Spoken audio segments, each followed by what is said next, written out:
Exercise 9-17, we're going to use the allowance method for uncollectibles. And in this case, the company is using the percent of sales method. So January 1st, Hilly Mountain flagpoles had accounts receivable of $31,000 and allowance for bad debts had a credit balance of $3,000. So let's talk about this allowance for bad debts account. It's a new account for us. So notice I've got a T account for AR with $31,000 in it, and I've got a T account for allowance for bad debts with a credit balance of $3,000. So let's talk about this allowance for bad debts. What this $3,000 means is of the $31,000 of AR, in other words, amounts that the customers owe this company, the company believes that about $3,000 will not be paid back by the customers. So what this $3,000 is doing is it's offsetting or lowering the amount of AR that you think you really will collect. So this allowance for bad debts is a contra asset account. Notice the plus sign is on the credit side, which is the opposite of the AR. Of course, AR is an asset. So the pluses and minuses for these two accounts are opposite. So if you worked for this company and the boss asked you, how much do you think we're going to collect in our AR? You would say $31,000 minus $3,000. So $28,000 is probably what this company will eventually collect for their accounts receivable. Now this account, allowance for bad debts, is sometimes called allowance for doubtful accounts. So the reason a lot of companies instead call it the allowance for doubtful accounts is this $3,000 represents the accounts you doubt that you're going to collect. So this company in this case doubts that they will collect $3,000 of the $31,000. So then the other thing we need to know about this account is when would we credit it, in other words, make it go up, and when would we debit it, make it go down. So you credit this account at the end of the period when you estimate the amount of AR that is likely to not be collected. Okay? And the reason you would lower this account, debit it, is whenever you write off a certain customer's account. We would be lowering this account because this customer's account is no longer doubtful, is now definitely uncollectible. So remember, this $3,000 represents accounts that we think are doubtful.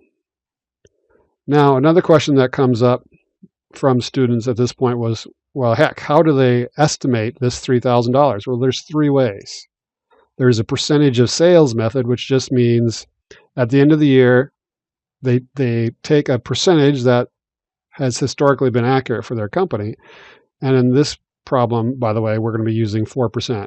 So in this case, at the end of the year, the company would say, well, if we had $100,000 of sales on credit, then 4% of that would not be collectible, so we would increase this account by that much.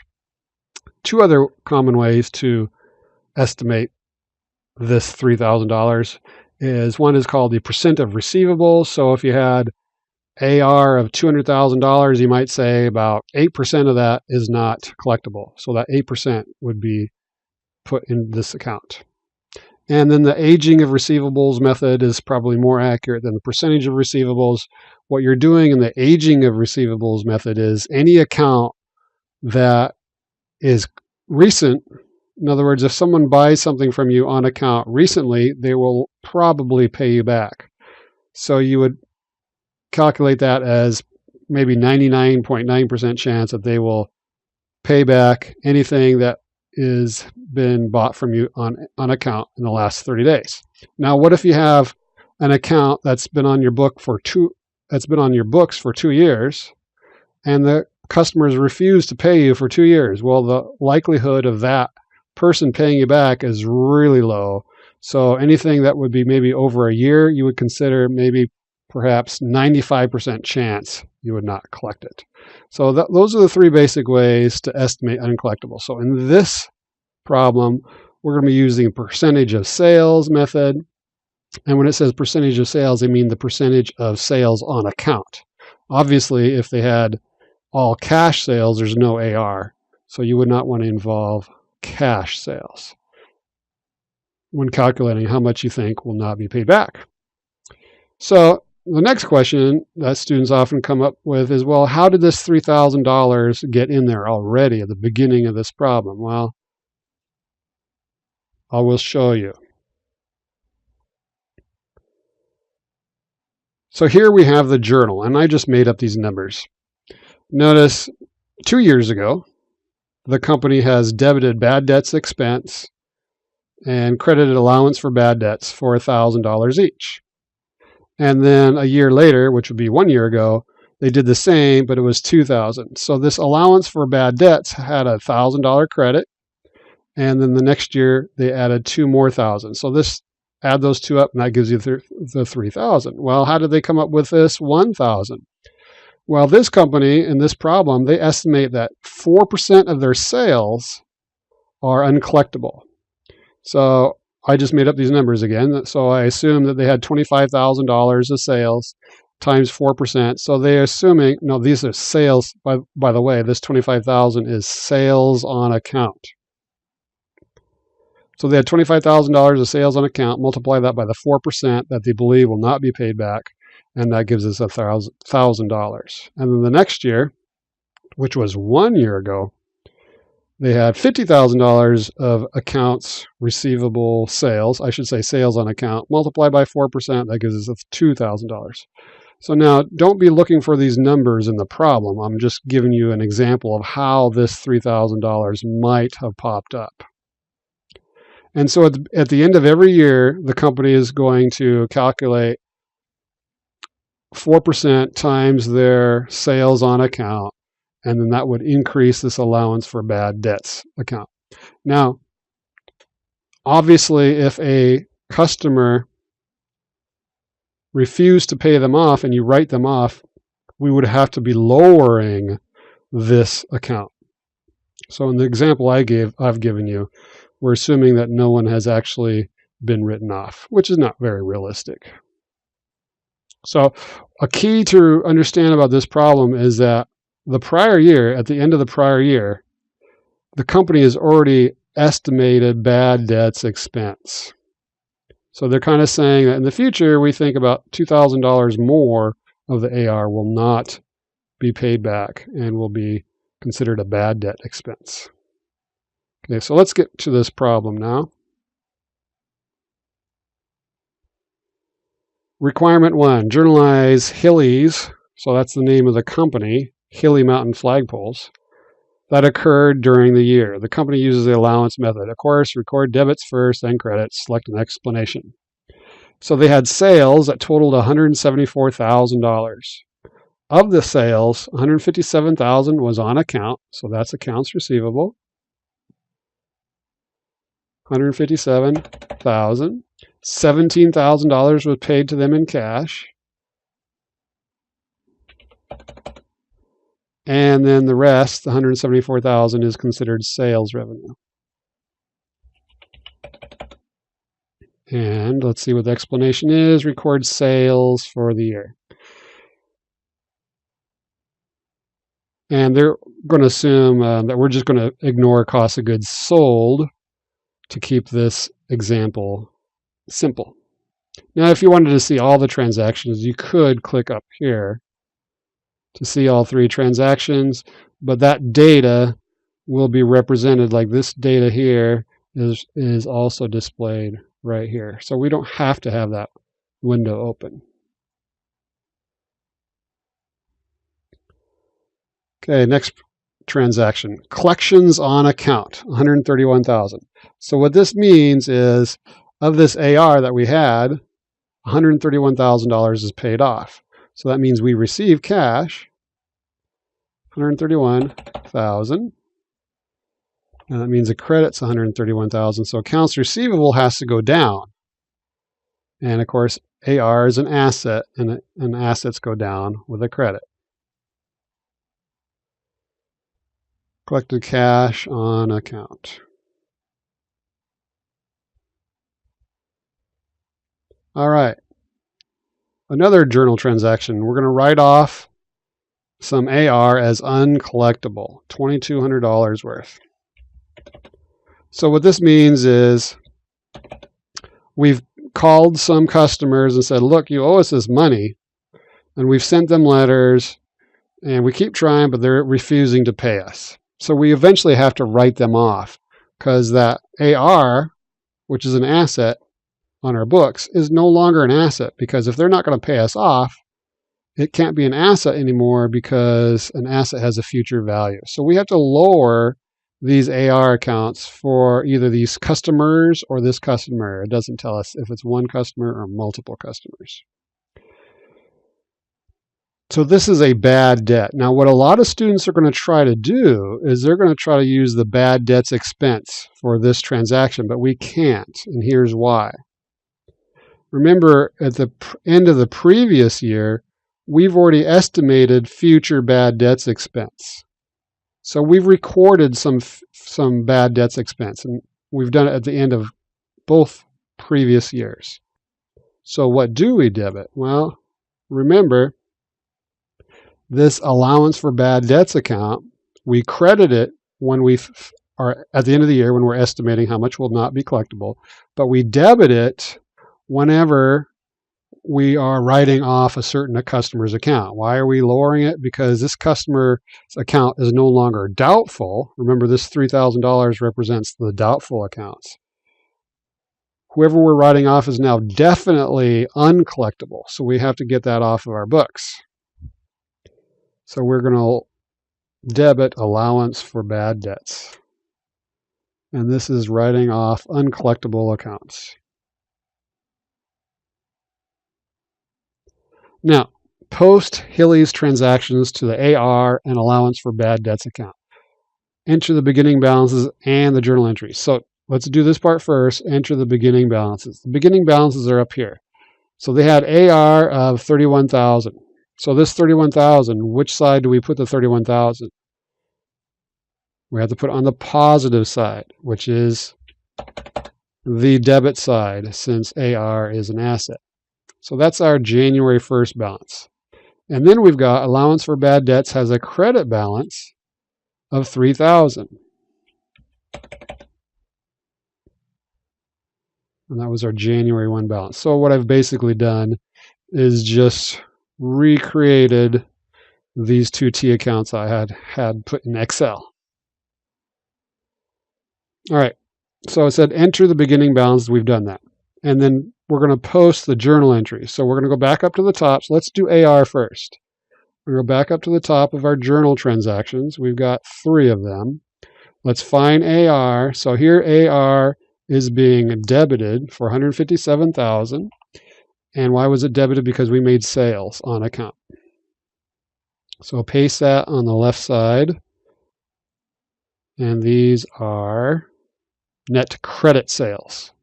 A credit sale is something on account. So we've taken care of this AR. Let's scroll down, find another AR. So here we are lowering AR by $131,000. So we'll put this on the credit side. So why did we lower this?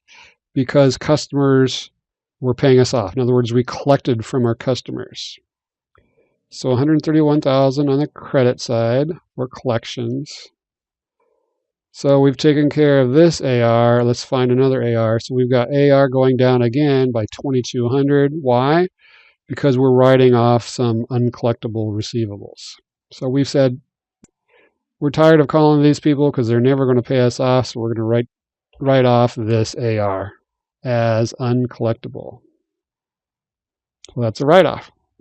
Now let's go up there and find any transactions that have affected allowance for bad debts. So nothing up here for allowance for bad debts. Scroll down. There we go. We've got allowance for bad debts, $2,200 on the left side, the debit side. And why did we debit it here? Because we're writing off those accounts. They are no longer doubtful. They are actually definitely uncollectible. And then compute the unadjusted balance of each account. It's called unadjusted because after we've calculated the balance, we will then adjust the account.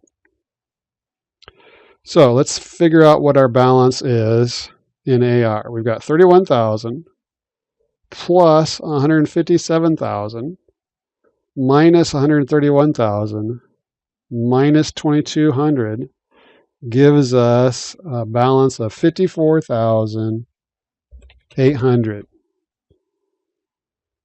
So that's our unadjusted balance of AR. And I'm putting it on the bigger side. AR, remember, better have a balance on the positive side, which is the normal balance. Remember, accounts always have a normal balance on the positive side. So here we got our allowance for bad debts. We have to figure out what the balance is. We got 3,000. Remember, the 3,000 is the plus side. The other side is the minus side. So we got 3,000 minus 2,200 gives us a balance of 800, unadjusted.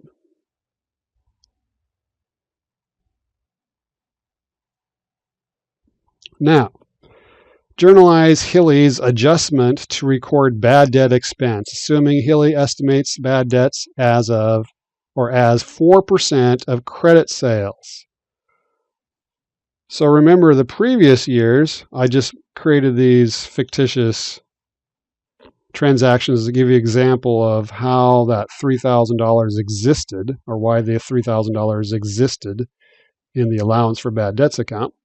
So 2 years ago, they had $25,000 of credit sales, and they estimated 4% of those are uncollectible. So we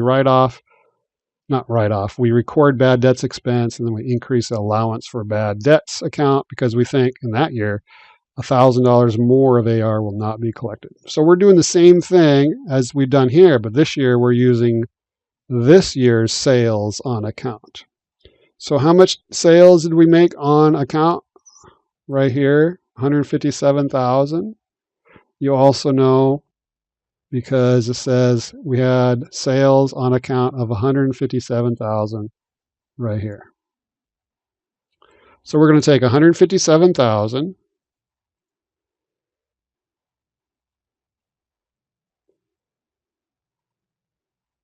157,000 times this 4%, because past history for this company shows about 4% of our AR sales do not get paid back. Times 0.04 gives us $6,280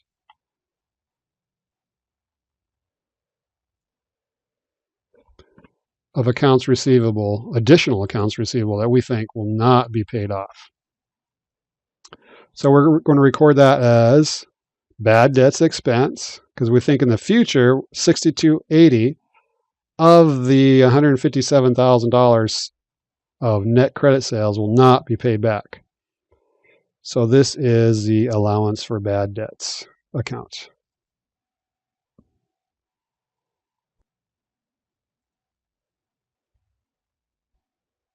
So again, what this transaction means right here is that this year we had an additional $157,000 of credit sales, and we think 4% of that, in other words, $6,280, will not be paid off in the future. So we're recording bad debts expense in the same year that these net credit sales happen. And we need to record the expenses in the same year as the revenue that they're associated with because of the matching principle. It says, first enter and label the January 1, 2016 balance for bad debts expense account. So remember, this says January 1st. Expenses are always closed at the end of the previous year. So at the beginning of the next year, all expense accounts have a balance of 0. So here's my bad debts expense account. So I have to put a 0 on the positive side because that's the normal balance. So that's our January 1st balance. So first enter and label the January 1st balance for bad debts. We've done that. And then post the adjustment to the appropriate T account. So here's our adjustment from the end of the year. We need to post $6,280 to bad debts expense. That's our adjustment. And then we need to do the same thing on the credit side for allowance for bad debts. This is our adjustment. Oh, also it says enter a 0 on the normal side of the account for any 0 balances, which we've done. So now what we have to do is we have to calculate our new balance.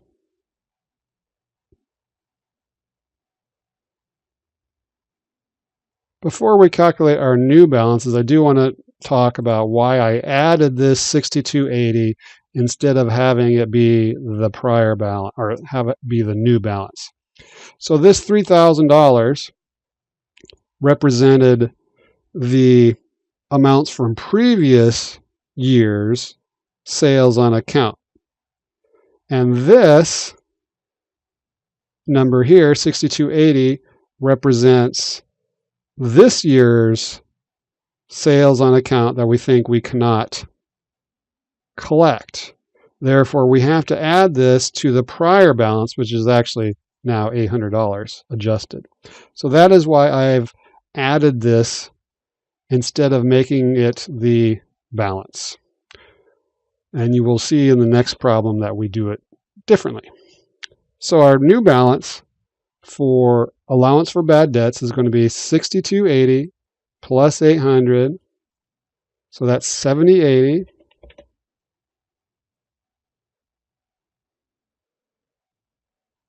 That's our new end of year balance.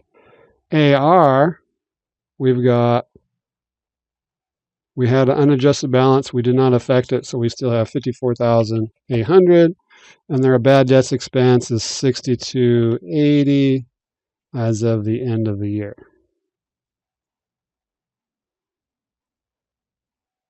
So what these two accounts mean, remember these two accounts, because allowance for bad debts is a contra account to AR, they're always going to be together on the balance sheet and the chart of accounts. So what this means is we've got customers that owe us $54,800. Of the $54,800, we're estimating that $7,080 will not be paid back. Now it says show how Healy Mountain flagpoles will report net AR, in other words, how much we think we will receive from customers on its balance sheet. So all we're going to do is we're going to take the $54,800 for AR, and we're going to offset it, in other words, lower it by 7080 for our allowance account. So we have to subtract that. And let's see, 54,800 minus 7080, that gives us $47,720. So if your supervisor comes to you when you're creating the balance sheet and asks you, how much do we think we will collect from AR? The correct number is $47,720. If we were instead using the direct write-off method, which we've covered already, the direct write-off method would not have this allowance for bad debts account. So you would only be showing AR as 54,800. So anyone reading your balance sheet would think that you're probably going to collect 54,800, but that's technically not very realistic. You're always going to have some people who do not pay us off. So this allowance method, even though it's a little more complicated, is better because it's estimating what your AR is really, or how much of your AR is really going to be collected. So in this case, we think we're going to collect 47,720 out of 54,800. And that's it.